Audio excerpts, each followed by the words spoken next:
시간의 벽을 넘고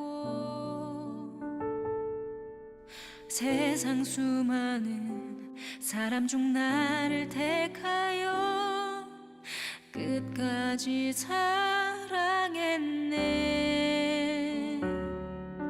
주의 말씀은 나를 비추시고 내 영혼 밝히시니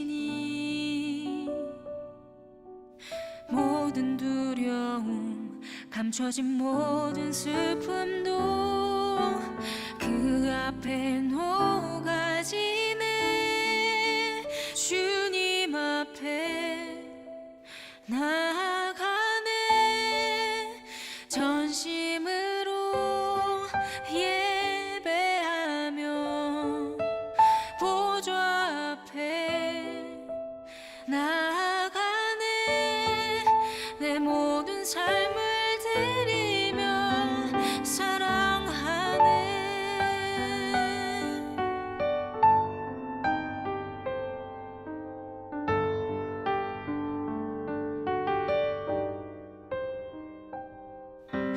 나를 부르신 하나님의 사랑, 눈물의 강을 건너 날 안으시고 신부라 불러주시며 새 날을 노래하네. 그의 사랑은 날 일으키시고 그 품에 덮으시니 고난의 밤이 또 내 앞에 찾아올 때도 두려움 전혀 없네.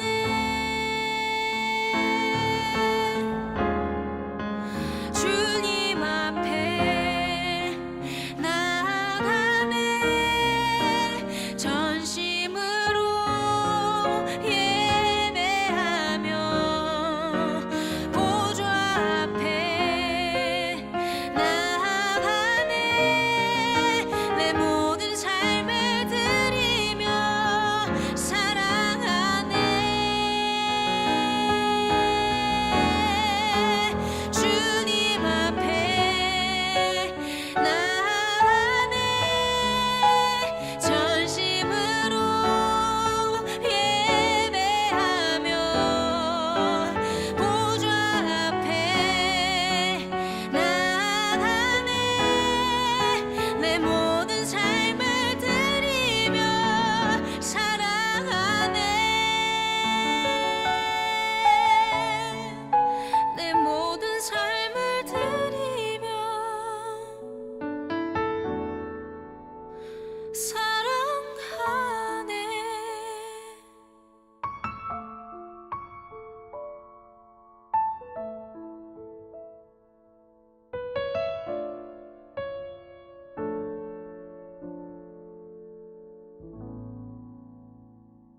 에스더서 9장 29절 말씀 한 절만 읽어봅니다.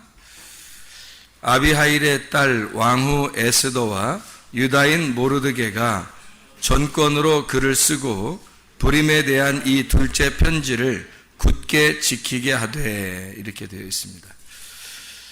아까 우리는 둘째 편지에 대한 이야기를 우리가 많이 못 나눠서, 그래서 같이 둘째 편지에 대한 이야기를 좀 더 나누려고 생각을 하고 있어요. 이 둘째 편지, 그러니까 둘째 편지라는 얘기는 첫째 편지가 있었다는 얘기죠, 그죠? 첫째 편지가 있었다는 얘기. 그래서 둘째 편지가 있다는 얘기죠. 그러니까 첫째 편지와 둘째 편지를 우리가 이제 이렇게 뭘로 이렇게 보겠느냐? 성경에서 우리 한번 여기 8장을 한번 봐야 돼요. 에스더서를 8장을 한번 봐야 돼요. 8장에 5절 말씀 보면 이런 말씀이 있어요. 8장 5절 말씀 보면 이런 말씀이 있어요.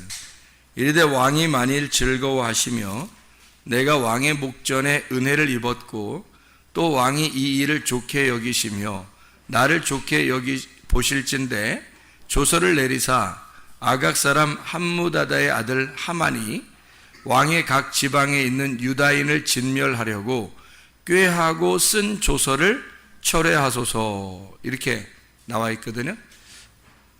그러니까 하만이 쓴 편지가 하나 있었다는 거예요. 그죠? 그 조서가 있었는데 그 조서를 철회했으면 좋겠다. 근데 이게 그냥 쓴 게 아니라 꾀하고 쓴 거래요. 이제 작정하고 하여튼 쓴 거예요. 멸망시키려고 작정하고 쓴 거라는 거예요. 그런가 하면 이제 8절에 한번 봐요. 8절에 너희는 왕의 명의로 유다인에게 조서를 뜻대로 쓰고 왕의 반지로 인을 칠지어다. 왕의 이름을 쓰고 왕의 반지로 인친 조서는 누구든지 철회할 수 없음이니라 하니라, 이렇게 되어 있거든요. 그래서 뜻대로 쓰고 이렇게 되어 있어요. 여기는 또, 그러니까 여기는 뜻대로 쓴다는 말은 뭐예요? 좀 자유를 가지고 쓴다는 얘기가 되겠죠. 그러니까 이렇게 자기 마음대로 쓸 수 있다는 얘기예요. 이게 무슨 의미냐면 하만이 쓴 조서는 작정을 하고 하여튼 죽이려고 쓴 거고요. 여기 지금 이 모르드게, 에스더와 모르드게한테 너희들의 뜻대로 편지를 써라, 너희들의 뜻대로 조서를 써라 할 때는 이거는 자유를 가지고 너희들이 스스로 그걸 써라, 이런 얘기거든요. 마음대로 써라, 그 말이에요. 마음대로. 그게 이제 좀 다르죠. 첫 번째 조서는 나를 죽이려고 하는 죄와 사망의 법을 말하는 겁니다. 죄와 사망의 법. 그리고 여기 뜻대로 쓰고 라고 하는 건 자유가 있겠죠, 아무래도. 그러니까 살리려고 쓰는 거죠, 이거는. 그러니까 죽이려고 쓰는 건 하만이 쓴 거고, 모르드게하고 에스더가 쓰는 것은 우리 유다인을 살리려고 하는 거잖아요. 그렇죠? 살게 하려고 쓰는 거니까 생명의 성령의 법이 되는 겁니다. 생명의 성령의 법. 이렇게 조서가 두 개로, 법이 두 개로 나누어져 있다 하는 얘기예요. 첫 번째 법은 우리를 죽이려고 하는 법이고, 두 번째 법은 우리를 살리려고 하는 법이다. 이렇게 이해할 수가 있겠죠. 그래서 이 편지를 두 번째 편지라고 이렇게 이야기하는 것은 우리에게 살기 위한, 삶에 대한 편지란 말이에요. 두 번째라고 하는 건 삶에 대한 편지라는 거죠. 그러니까 이 삶에 대한 편지라고 하는 건 우리를 살리려고 하는 편지가 되겠죠. 그래서 이게 뭐냐면 부림이라 그래요. 부림. 부림이라는 건 아까 우리가 얘기했듯이 푸르라고 하는 단어를 이게 그 복수로 쓸 때 푸림 이렇게 쓰는 거예요. 푸르는 이제 단수고 그거를 복수로 쓸 때 푸림 이렇게 쓰는 거거든요. 그게 완전히 취하다, 완전히 이제 해결됐다는 얘기고, 제비가 완전히 뽑혀서 이미 선택이 되었다, 이제 끝났다, 이런 얘기예요. 다 완성이 됐다, 그런 의미죠. 그러니까 완성이 됐다는 것은 뭐가 우리에게 이루어진 거예요. 샬롬이 이루어졌단 말이에요. 평화가 이루어졌다. 그러니까 우리에게 이제 죽음이 아니라 평화가 이루어졌다, 이제 그런 의미가 되는 거죠. 그래서 그걸 부림을 지켜라, 이제 그런 이야기가 이제 에스더서의 그 막바지에서 그 이야기들을 해주고 있는 겁니다. 그러니까 그걸 기념하라는 거죠. 그 부림을 기념하라. 그러니까 너희들이 완전히 속했고 너희들이 완전히 구속받았다. 그것을 기념하기 위해서 둘째 편지를 쓰고 그것을 기억했으면 좋겠다 하는 내용들이 여기에 나와 있는 이야기입니다. 우리는 아까 성경 공부를 하면서 와스디가 에스더로, 하만이 모르드게로 되는 그 장면을 우리가 같이 공부를 했어요. 그리고 표면적 유대인은 이면적 유대인이 돼야 된다, 율법은 은혜로 바뀌어야 된다, 이런 이야기를 했습니다. 그리고 금식하고 기도한다, 금식하고 기도한다 할 때 그 금식하고 기도한다고 하는 건요, 금식이라는 게 먼저 있고 그 다음에 기도한다고 하는 게 있어요. 그러니까 금식만 해서는 안 되고 금식과 기도가 같이 있어야 된다. 이런 이야기를 우리가 했습니다. 왜 그러면 금식이라는 것은 뭘 정지하는 것을 말하는 거고요. 중지하는 걸 말하고, 기도하는 것은 뭔가 흐름, 교통을 말하는 거예요. 그러니까 뭐를 정지하고 뭐와 교통하라는 얘기예요. 금식이라고 하는 건 하만과의 관계를 끊고, 그게 금식이에요. 하만과의 관계를 끊고, 그리고 모르드게와 함께 교통해라. 그래서 유다인이 돼야 된다, 이런 말이거든. 그러니까 하만하고 아말렉하고 끊고, 그리고 하나님의 백성들과 함께 교통하는 기도, 이렇게 되는 거예요. 금식하고 기도하라, 이런 이야기를 우리가 같이 이야기했어요. 그래서 그걸 예배라 또는 기도라, 기도라고 할 때는 기도와 구제가 또 있어야 된다. 그래서 이 모르드게 같은 경우는 하나님과의 기도가 이렇게 성립이 된 사람이에요. 그래서 그 기도가 성립이 되니까 자기를 통해서 편지를 쓰게 하고, 편지를 통해서 불임을 지켜라, 그렇게 이야기를 하거든요. 그것은 그들에게 샬롬을 주고 싶은 거예요. 평화, 하나님의 평화를, 생명의 성령의 법 안에서 평화를 주고 싶은 거예요. 그게 이제 모르드게, 그걸 전달해 준다라고 하는 걸 구제라고 그러는 거예요. 그러니까 전달해 준다. 내게로부터 다른 사람에게 내가 가지고 있는 걸 전달해 준다. 이걸 구제라, 그렇게 이야기하는 것입니다. 이 평안이라고 하는 게요, 평안, 샬롬이라고 하는 거는 히브리어로, 그 헬라어로는 에이레네라고 그래요. 신약에서는 에이레네라고 하는데, 이 에이레네라는 그 원래 단어가 어떤 의미냐면 결합한다는 의미를 가지고 있어요. 화목한다는 의미를 가지고 있습니다. 그런 이제 이것을 염두에 두고 평화라고 하면 뭐를 평화라고 이렇게 할까? 평화롭다, 이런 걸 평화라고 이렇게 할 수 있어요. 그러니까 물이 잔잔하다, 이런 걸 생각하면 되죠. 물이 잔잔하다, 평화롭다, 그렇게 할 때 평안, 에이레네, 이렇게 보면 되는 거죠. 막 이렇게 요동치고 이러는 건 두려움이죠. 무섭고 두렵고 싸납고 뭐 이런 거죠. 근데 평안하다 그러면 이게 물이 잔잔해졌다, 그 말이에요. 그러니까 그 화평해졌다, 예수의 평안이 우리에게 왔다, 그 말이고, 보혜사와 관계가 있어서 그 보혜사가 진리의 성령이 우리에게 오시면 평안을 준다는 거예요. 너에게 평강이 있을지어다 할 때도 예수님이 부활하시고 난 다음에 평강이 있을지어다, 그런 얘기는 너희들의 마음이 물결이 잔잔해졌으면 좋겠다, 그런 이야기예요. 그 물결이 잔잔해진다는 말은 어떤 의미로 다시 말할 수 있을까? 제가 물어보지 않고 그냥 제가 대답하는 편이 훨씬 더 나을 거예요.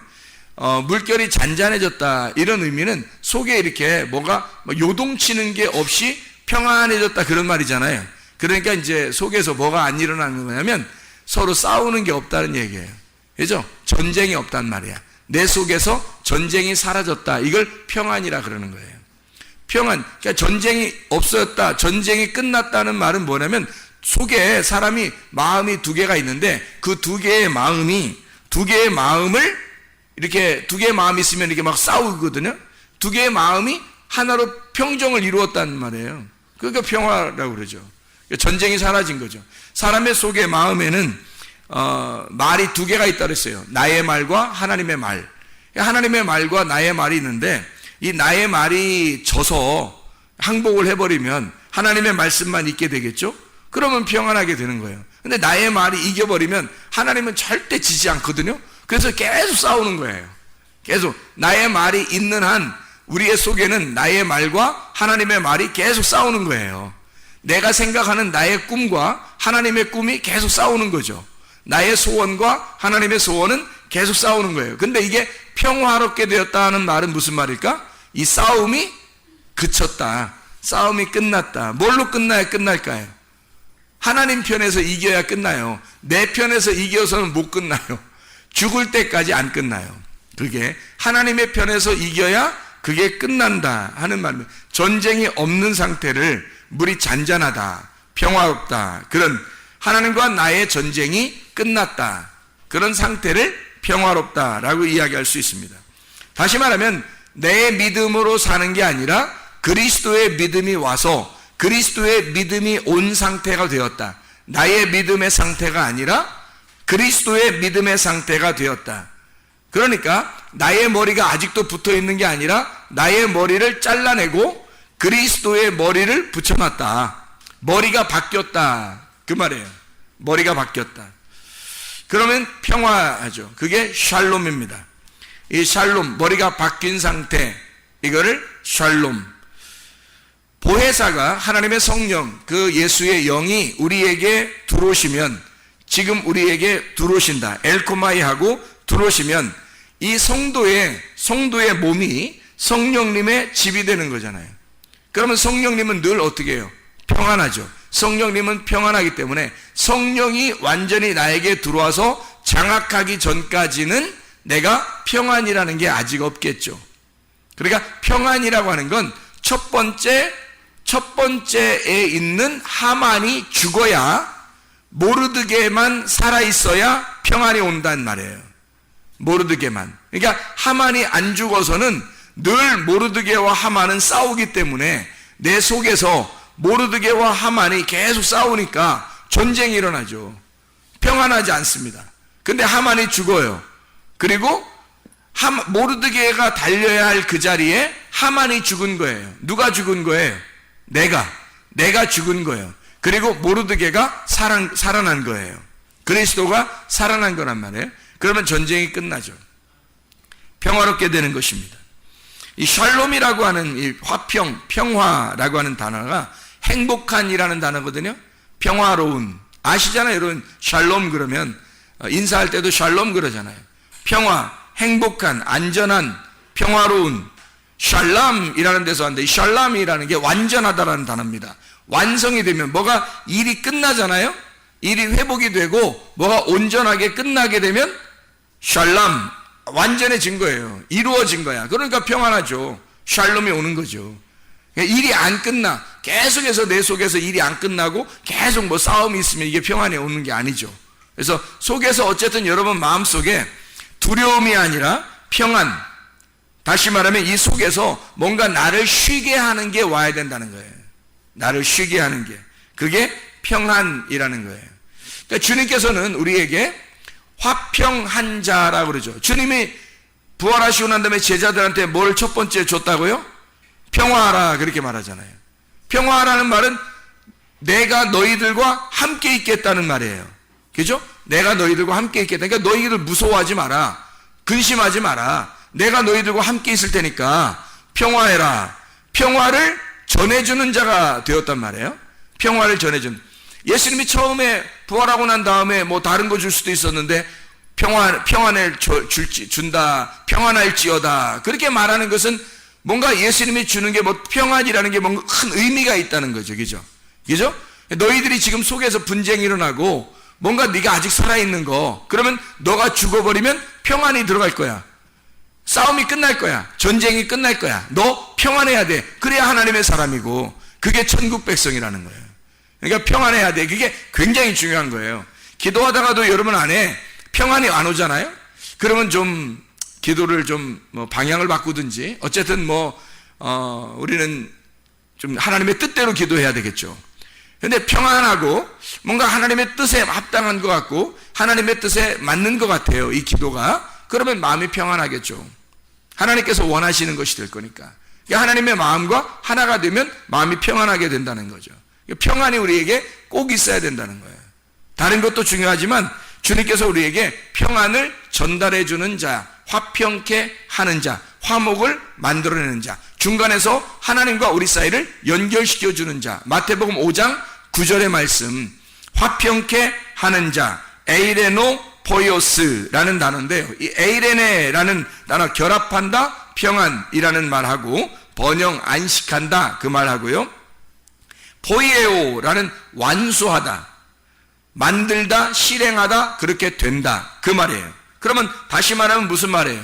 평화가 결합이 되었다라는 말이에요.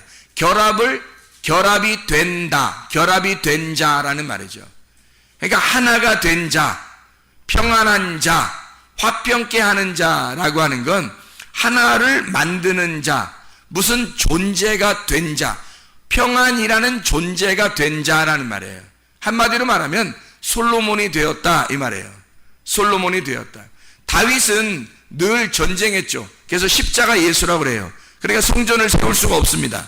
다윗의 아들 솔로몬은 이름 자체가 솔로몬이에요. 존재가 솔로몬이라는 거죠. 그러니까 솔로몬 때에서는 하나님의 집이 세워지는 겁니다. 우리의 마음이 하나님의 성령이 들어와야 내 집이 하나님의 집이 되는 거거든요. 근데 하나님의 성령이 안 들어오면 이게 평안하지 않아요. 하나님의 집이 될 수가 없단 말이죠.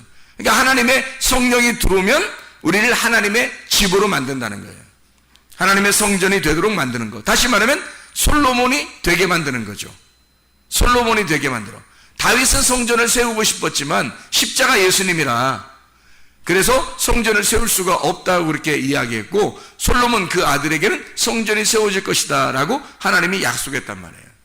그 말은 진정한 평안이 네 속에 올 때 하나님의 집이 이루어질 것이고, 솔로몬이라는 존재가 될 때 그때 하나님의 집, 하나님의 성전이 될 것이다 라고 하는 것을 이야기하는 거죠. 화평이라고 하는 거, 에베소서 2장 한번 보면 에베소서 2장 13절에 에베소 2장 13절에 이런 말씀이 있어요.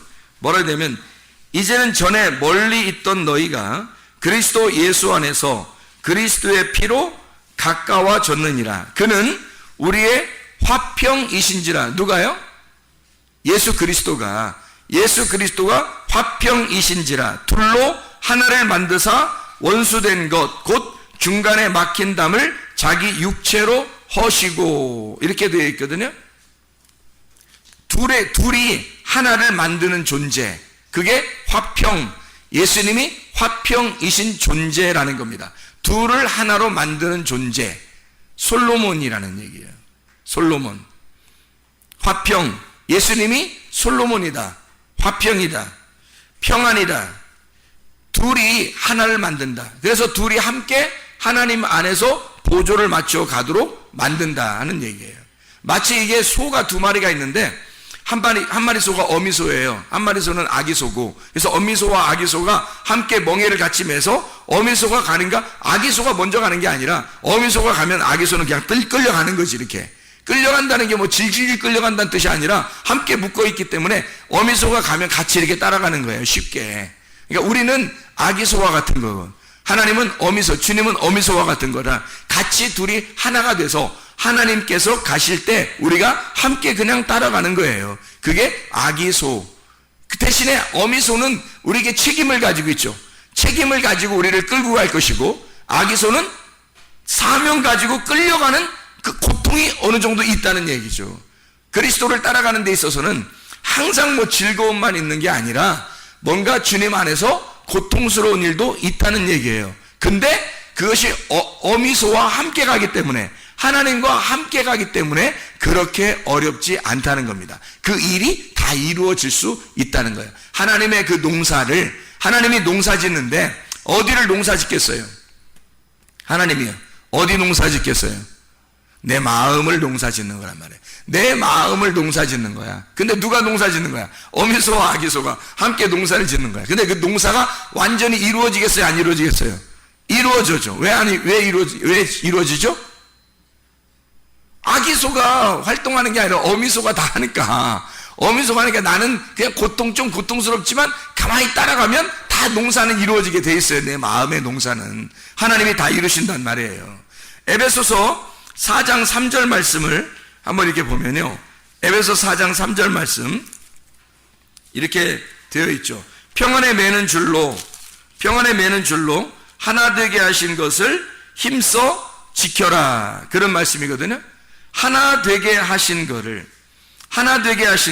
헤노테스, 하나됨, 연합, 헤이스에서 나왔는데 하나라는 겁니다. 하나됨, 지켜라 라고 하는 것인데, 테레오라는 말입니다.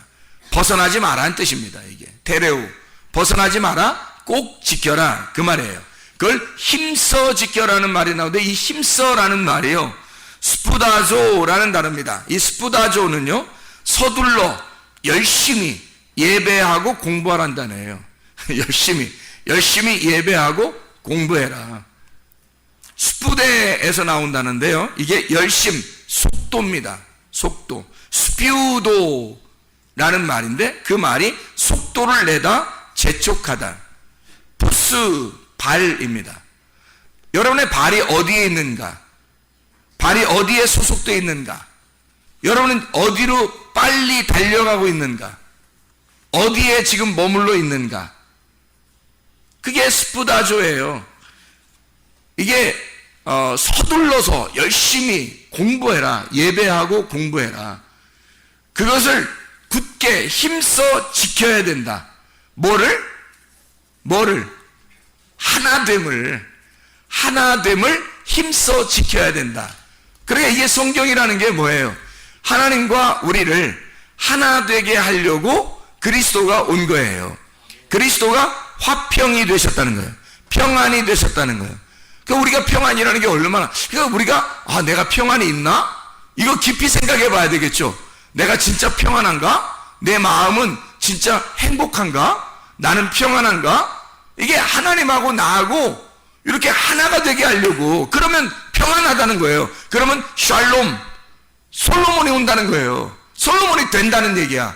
근데 그걸 누가 만드냐면 예수님이 가운데서 샌드위치처럼 가운데 잼이 되셔서 하나님과 나를 붙여놓는 거예요. 이렇게.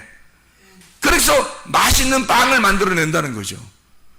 그렇게 주님이 화평이 되신지라 우리 둘을 하나로 만들려고 이렇게. 그러니까 그 하나됨을 힘써 너희들 부지런하게 말씀을 공부하고 예배에서 부지런하게.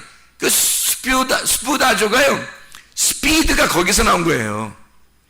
사람들이 스피드 해야 된다 그런 말 하잖아요. 스피드가 빨리 뭘 이렇게 속도가 나야 된다. 하여튼 빨리빨리 하자. 우리 한국 사람들 하여튼 빨리빨리 하자 이런 거 유명하잖아요. 이게 신앙생활에서는 진짜 빨리빨리 해야 됩니다. 신앙생활에서 가다가요 멈추잖아요. 그럼 넘어져요. 가다가 서 있는 자, 정지된 사람은 넘어진 거예요. 그게 왜냐면 계속 예수님은 계속 앞으로 가고 있는 거거든요. 근데 우리가 딱 정지해 있으면 넘어진 거죠. 함께 계속 앞으로 전진해 나가야 그게 양이라는 거예요. 한 걸음이라도 앞으로 나가야 되는 것입니다. 그렇게 보조를 맞춰 예수님의 그 전진하는 그 예수님 앞에 같이 나가야 되니까 반드시 스피드가 있어야 되는 거예요. 그게. 그래서 힘써 그걸 지켜라. 어떻게? 하나됨을. 이건 반드시 네 보조, 발을 반드시 지켜내야 된다는 거예요. 기독교인이 된다는 것은 게을러서는 절대 안 됩니다. 게으르면 힘들어요. 기독교인이 된다는 건 부지런해야 되는 겁니다. 새벽도 부지런해야 되죠. 저녁에도 부지런해야 돼요. 늘 부지런해야 된단 말이에요. 그게 기본이에요. 부지런한 믿음이 있어야 된다는 겁니다. 부지런한 믿음. 그냥 게으른 믿음은 버텨낼 수가 없어요. 그러다가 너무 힘들어서 딱 정지했는데 예수님은 잘 가 있어요. 그럼 여긴 벌써 넘어져 있는 거죠. 예수님은 계속 앞으로 가고 있으니까 우리가 힘들어 좀 쉬었다면 그냥 우리는 정지에 넘어져 있는 상태란 말이에요. 그게. 그러니까 믿음이라고 하는 게, 믿음이 뭐냐 이거야. 믿음이 뭔 것 같아요. 믿음이 의리예요. 의리. 언약을 끝까지 지켜내는 거, 그걸 믿음이라 피스티스라고 그러거든요. 피스티오. 근데 이 믿음이라고 하는 건 한번 우리가 풀어서 잘 한번 생각해 봅시다. 믿음이라고 하는 건 예수를 찾아낸 거, 이게 믿음입니다. 예수를 찾아낸 게 믿음이에요. 그러면 예수를 찾아내지 못했다는 말은 믿음이 없다는 말이죠. 믿음이 예수니까 예수라는 그 믿음을 내가 찾아내면 그게 믿음 있는 거예요. 근데 못 찾아내면, 자, 밭에 보화가 있는데 보화를 찾아내면 보화를 발견한 사람이 된 거고, 믿음이 있는 사람이고, 믿음이 그 속에 숨겨 있는데 그거를 발견해낸 거고, 보화를 발견하지 못하면 그 밭만 쳐다보고 있으면 믿음이 없는 거예요. 예수를 발견 못했거든요. 찾아내지 못했단 말이에요. 보화를 발견하지 못했단 말이에요. 믿음이 있는가? 믿음은 예수를 찾아낸 거예요. 찾아내니까 어떻게 돼요? 예수를 알게 되겠죠. 예수를 아는 게 믿음이에요. 그러니까 예수를 그냥 아는 게 아니라 몸과 마음으로 알아야 되는 거예요. 예수를 안다는 건 누구를 안다는 거예요? 그 아버지 하나님을 안다는 얘기입니다. 예수를 발견했다는 말은 예수가 하늘에서 이 땅에 오셨기 때문에 그 예수를 발견했다는 말은 하나님을 알게 됐다는 말이에요. 예수가 하나님을 알려주려고 온 거잖아요. 하나님을 알려주려고, 하나됨을 알려주려고 왔단 말이에요. 그러니까 우리는 예수를 안다는 것은 하나님을 비로소 알게 되었다라는 말이 되겠죠. 믿음이라는 거, 그러니까 믿음을 잘 이해해야 되겠습니다. 하나님을 안다는 거, 이것은 뭘 안다는 거예요? 성경을 안다는 거죠. 성경을 알게 되었다. 드디어 우리가 이 성경이라는 걸 알게 되었다. 자, 머리로 이 성경을 이렇게 본문을 이렇게 알게 된 사람이 있어요. 성경을 보다 보면, 그죠? 그리고 설교를 들을 때 머리로 이해가 된다, 뭐 이런 사람이 있어요. 머리로는 참 이해가 된다. 아니 뭐 자세히 설명해 주는데 머리로도 이해가 안 되면 뭐 어떻게 되겠어요? 머리로는 이해가 된다 이거예요. 그렇게 머리로 이해가 되는 걸 뭐라고 그러냐면 표면적 유대인이라 그러는 거예요. 표면적 유대인, 겉으로 깨닫게 됐다는 말이에요. 이 속에는 내용을 아직 발견하지 못했다는 말이죠. 그래서 마음으로 하나님의 말씀의 뜻을 알게 된 거, 이걸 뭐라고 그러냐면 이면적 유대인이라 그래요. 진짜 유대인을 말하는 거예요. 표면적 유대인은 이방인과 같은 거예요. 껍데기죠. 이방인과 같아서 그걸 하만이라고 하는 거예요. 모르드게는 이면적 유대인이라 그래요. 모르드게가 저기 성경에 써 있잖아요. 칠판에도 써 있죠, 그죠? 모르드게가 이면적 유대인이란 말이에요. 표면적 유대인이 하만이라고요. 근데 그 이방인이란 말이에요. 그죠? 아말렉. 그게 나라고요.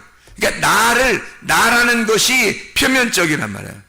그게 그 표면적인 유대인이, 이면적인 유대인, 진짜 유대인은 그리스도를 말하고, 표면적인 유대인을 이방인이라고 그래요. 이방인을 뭐라고 이야기하냐면, 이방인을 하나님을 모르는 사람을 이방인이라 그러는 거예요. 하나님을 모르는 사람.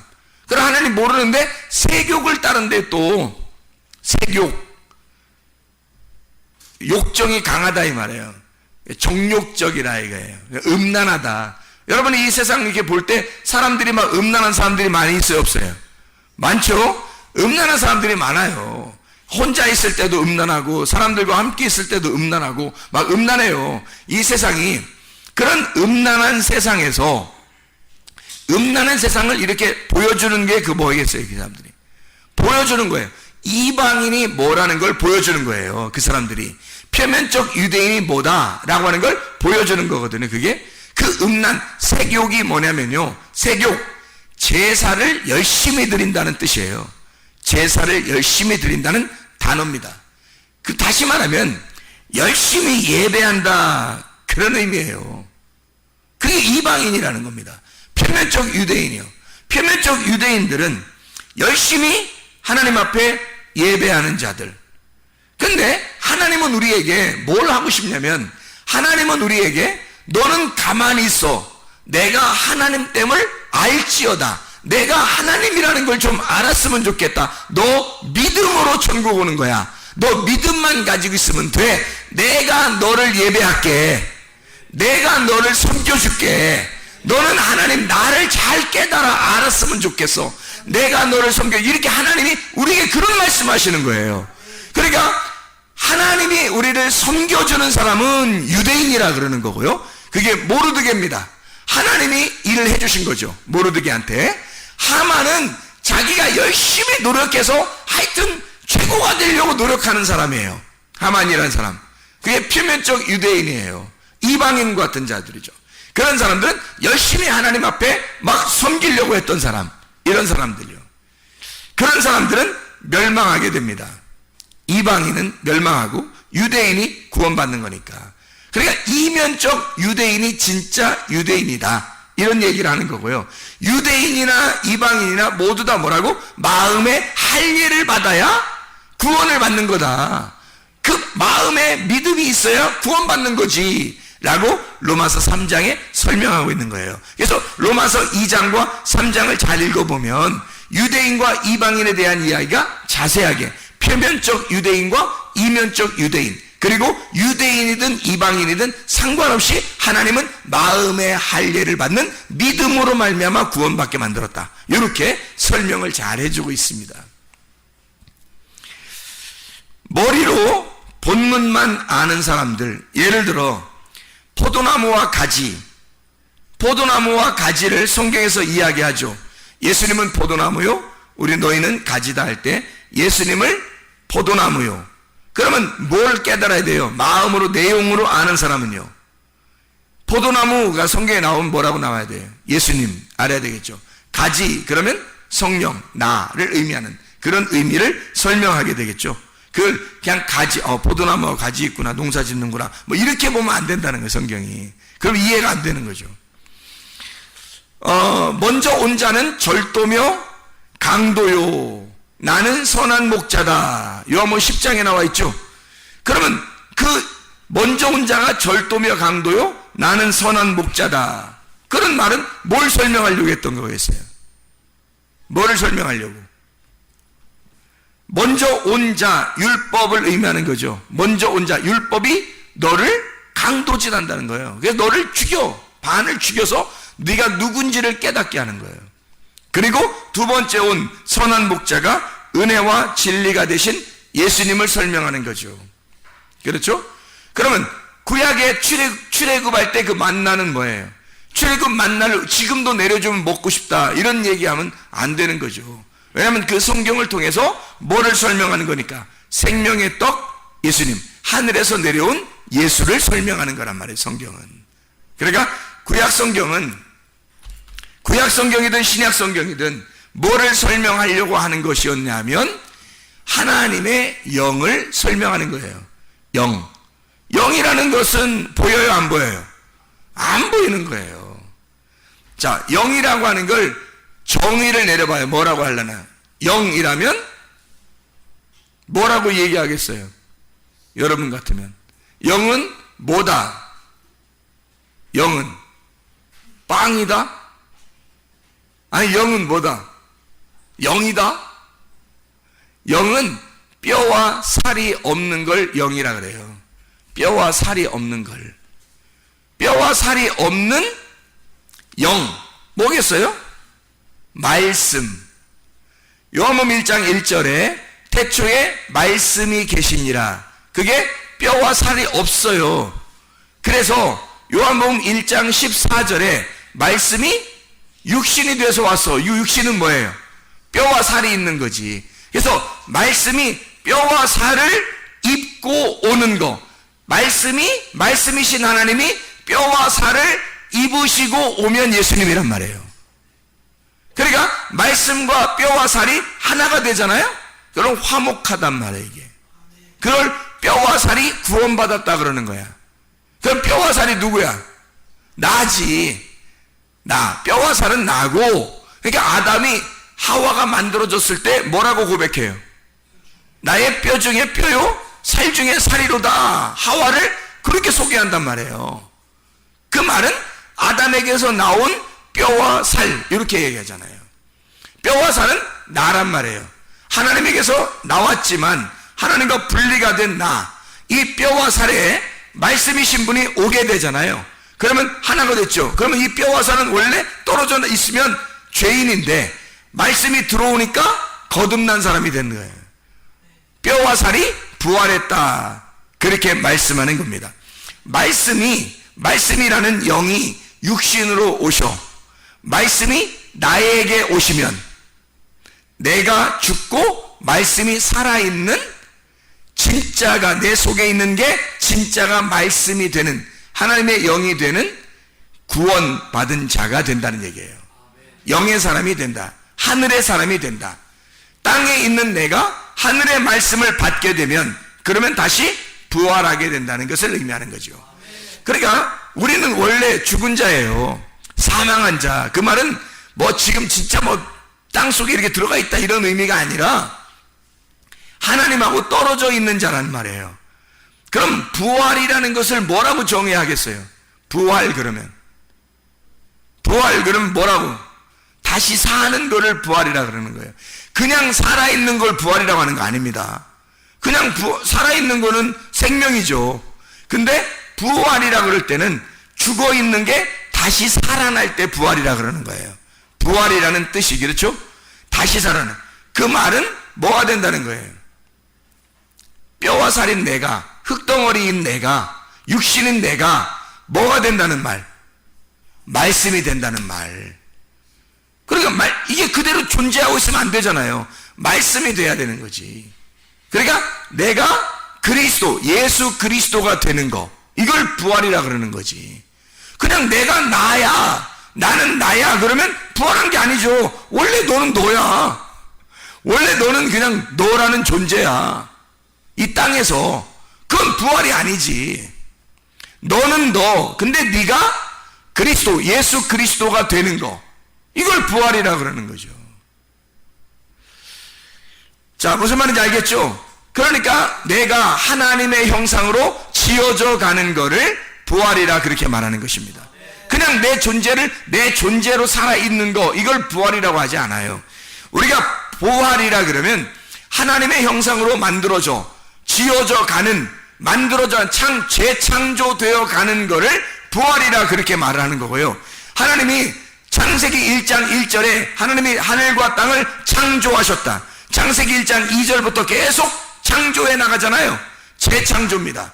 이렇게 재창조한다는 것은 뭐예요? 창세기 1장 2절에 어두웠기 때문입니다. 밤이 되었기 때문에, 너희가 죄 가운데 있기 때문에 그걸 다시 재창조해서 다시 창조해낸다는 거를 만들어내는 거예요. 그게 뭐냐면 부활시키는 거예요. 너를, 네 어둠인 너를 발견하게 됐을 때 너를 다시 살려내서 하나님의 형상으로 다시 너를 부활시키겠다는 말이 창세기 1장에 나와 있는 말씀이에요, 여러분. 그러니까 성경은 우리가 땅에 있는 내가 하늘 보좌에, 하나님의 보좌에 앉게 되는 날까지 계속 하나님으로 만들어져 나가는 겁니다. 그게 지금 우리의 삶, 지금 이 땅의 삶이에요. 하나님의 형상으로 만들어져 나가는, 그게 주님의 재림이라고요. 그게. 그러니까 주님이 내게 오시면서, 주님이 오늘도 그 말씀이 오시면서, 그 생명이 내게 오시면서, 주님은 이미 살아있는 자예요. 그분은 이미 생명이 있는 자라고. 그러니까 예수님이 길이고, 예수님이 진리고, 예수님이 생명이라고요. 그 생명이 내게 들어오시면 난 살아, 다시 살아나는 부활이 되니까 계속 예수님이 재림하셔야죠. 나에게 재림하시고 엘코마이 하셔서 내 속에 그 말씀이 계속 내 육신에 들어와야 한다는 겁니다. 말씀이 들어와서 나를 살려내는 거죠. 살려주는 자가 자기는 스스로 살아있는 자예요. 우리는 죽은 자니까 그 말씀으로 우리에게 들어와서 살려내는 겁니다. 계속해서 살려내는 거예요. 말씀이 들어와서 말씀이 계속해서 들어와가지고 우리를 살려내는 거예요. 이게 교회 생활입니다. 이게 지금 우리가 이 교회 생활하는 건 내가 살기 위해서, 여러분. 자기들이 살기 위해서예요. 이게 교회 생활이라고요. 죽은 내가 죽어 있으니 내가 스스로 살아날 수가 없어요. 누군가가 나에게 호흡을 주지 않으면, 누군가가 나를 섬겨주지 않으면, 누군가가 나를 서포트해 주지 않으면 나는 살아날 수가 없단 말입니다. 그러니까 그 말씀이 나를 살려내는 거예요. 자기가 말씀이 침투해 와서 우리를 살려내는 겁니다. 요한복음 1장 14절과 창세기 2장 7절은 같은 말씀이죠. 창세기 2장 7절은 흙덩어리에다가 하나님의 생기가 들어갔다는 말이 나오고, 요한복음 1장 14절은 말씀이 육신으로 오셨다는 말이 나오잖아요. 이게 똑같은 말씀이에요. 하나님의 말씀이 내 속에 들어와야 한다. 죽은 나에게 하나님 말씀이 들어와서 나를 살려내는 것이다, 이 말입니다. 그러니까 내가 이방인의 세욕적인 그 삶을 그대로 유지하는 게 아니라 거기에서부터 나는 탈출을 시도해야 된다고요. 거기서 탈출해야 부활할 수 있단 말입니다. 우리가 여전히 나의 삶, 이방인의 삶, 세욕적인 그 삶을 그대로 따라가서는 안 된다는 거죠. 열심히 나는 섬긴다고, 하나님을 섬긴다고 해보지만 그런 노력이나 율법을 통해서는 구원받을 수가 없어요. 하나님이 나를 섬겨주셔야 하고 하나님이 나를 찾아오셔야 합니다. 그게 뭐냐면 말씀이에요.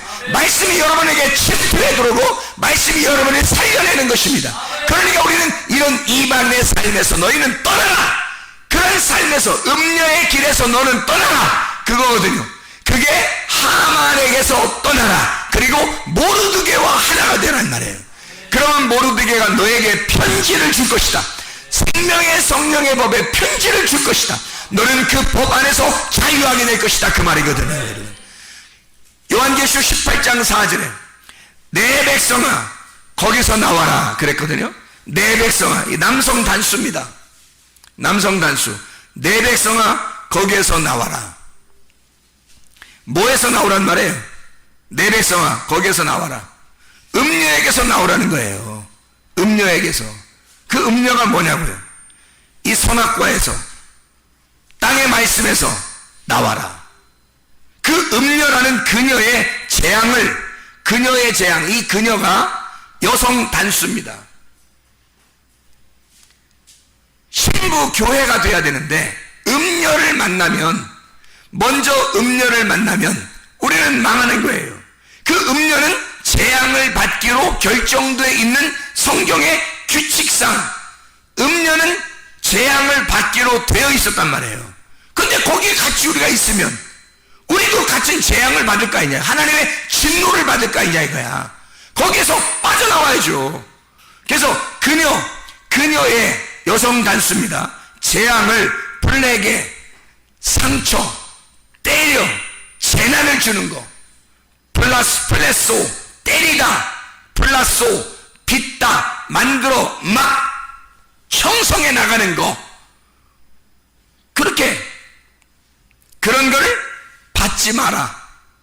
너 그냥 아주 막 부셔버리는 거, 이런 거 너는 받지 마라. 그녀가 받을 거니까, 음녀가 받는 거니까, 하만이 죽는 장소에 있는 거니까 거기에 같이 있으면 함께 죽는 거예요.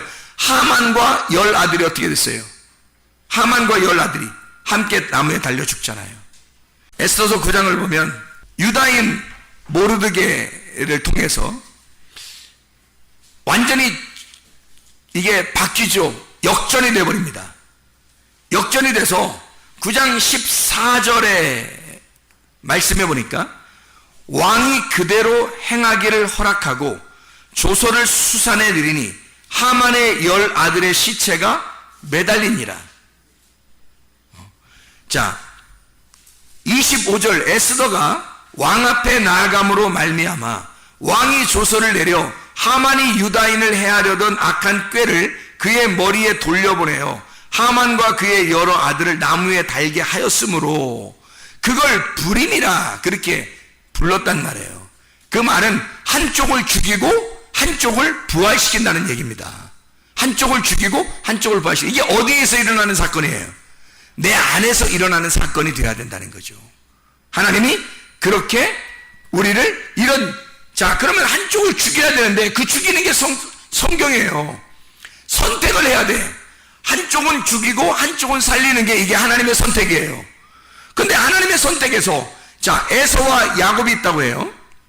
그럼 여러분이 에서가 잘 나가는 사람이야, 야곱이 오히려 고생한 사람이에요. 그럼 여러분 어디에 붙겠어요?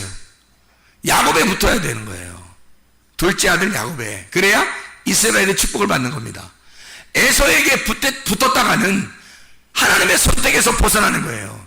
그러니까 하나님이 선택, 제비를 뽑아가지고 하나님이 하나님의 사람을 선택하는, 그게 불임절이에요. 하나님이 선택하는 자. 하나님 선택하려면 한쪽을 죽이고 한쪽을 부활시켜야 되는 거예요. 그쪽을 선택하는 하나님의 선택권이란 말이에요. 그러니까 우리는 죽는 쪽에 선택하지 말고 사는 쪽으로 선택을 해야 되겠죠. 그러니까 내 속에서 죽음에 있어 죽어가야 할 나를 너무 아쉬워하지 말란 말이에요. 부활해야 할 내가 있으니까, 부활해야 할 내가 살아나야 하니까 당연히 내가 죽어야 하죠. 나는 죽고 그리스도가 살아야 하니까 멸망받을 그 음녀의 자리에 네가 있지 말고 거기서 빠져나오라는 거예요. 벗어나라는 거야. 그래야 네가 살 것이라는 거예요. 음녀의 자리에서 벗어나오면 그리스도의 신부가 됩니다. 교회를 사랑한다고 하는 게요, 여러분, 굉장히 중요해요. 이 마지막 때는 교회가 되지 않으면 나 혼자 믿겠다는 얘기가 되는데, 나 혼자 예수 믿는다고, 나 혼자 예수 믿을게요, 나 믿어요, 예수는 잘 믿어요 라고 아무리 주장해도 그 사람은 예수 믿는 게 아니에요. 그 사람은 하나님을 제대로 아는 게 아닙니다. 그리스도를 제대로 알지 못했어요. 그게 교회를 몰랐단 말입니다. 왜? 나 혼자, 나 홀로 그리스도인이 될 수가 없어요. 교회 성경은. 내가 예수를 믿었다? 그럼 반드시 교회로 모이게 되어 있습니다. 이게 그리스도의 몸이기 때문에 그런 거예요. 진짜 믿음을 가진 자는 그리스도를 알게 됩니다. 그리스도를 아는 것이 믿음이에요. 그리스도를 알았다면 교회를 알았을 것이고, 교회가 그리스도의 몸이라고 하는 그리스도의 비밀이라는 걸 깨달았을 거란 말이에요. 그러면 교회에 모이는 것이 철저한 거죠. 그러니까 나를 죽이지 못하면, 내가 믿음이 아무리 있다고 해도 나라는 사람을 죽이지 못하면 그리스도의 몸에 섞이질 못하는 거예요. 가루가 안 된 거지.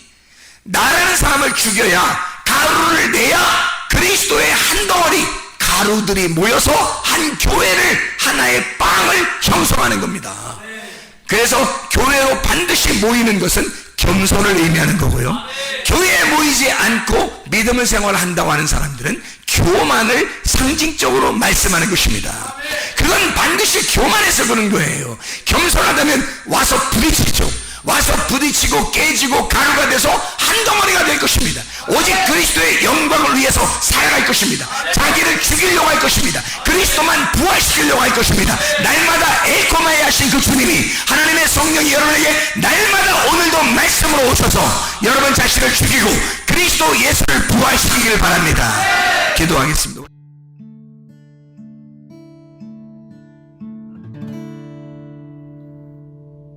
내 속에 내가 너무도 많아서 당신